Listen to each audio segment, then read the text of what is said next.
Hey engineers! Active listening is a crucial skill that can have a wide range of positive outcomes, from improving relationships and personal development to increasing problem-solving skills. By active listening to others, we can create a more supportive environment, which can lead to increased well-being, leadership skill development, and healthy relationships. In this microlesson, we will review what active listening is, barriers to active listening, and ways to improve your listening skills to help you thrive personally and professionally. So, what is active listening exactly?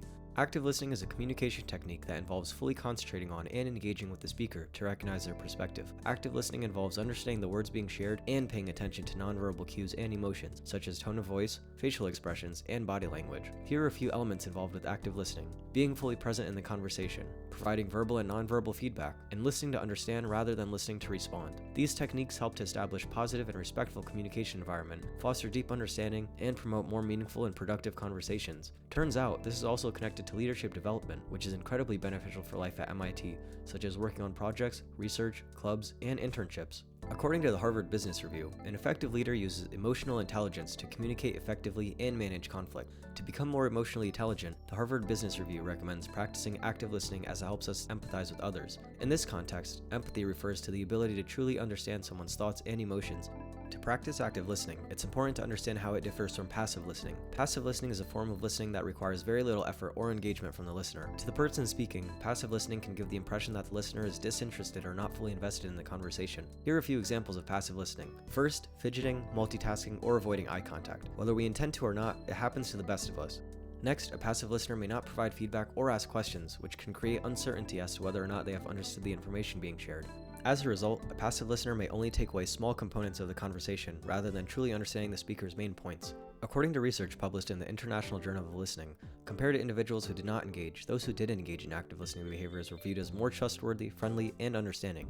Here are 5 tips to apply active listening in our daily lives. Be present. When active listening to someone, it's important to be fully in the moment. This means putting away distractions such as phones and laptops and giving the speaker your undivided attention. Use nonverbal cues such as head nodding and maintaining eye contact. Ask open-ended questions to invite more detailed responses and to demonstrate interest in the conversation. For example, how did that make you feel? Or tell me more about that process. Next, wait to respond. Sometimes it's easy to formulate a response before the person speaking is finished sharing, but this may prevent us from truly understanding their message. If this happens, acknowledge when your mind starts to develop feedback and then refocus on the conversation you're having with the person. Finally, summarize and clarify. Summarizing what you heard and asking clarifying questions ensures that you've understood the perspective. Of course, while these are all suggestions that can help with active listening, it's most important to maintain personal authenticity and truly be you. If trying all these actions at once feels like a lot, perhaps try one per conversation to start, then you could add more as you feel comfortable. What about days when we're feeling, well, tired? It happens, and it's okay.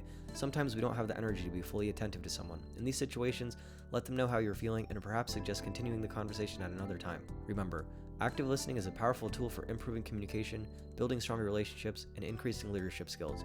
To learn more, check out these resources.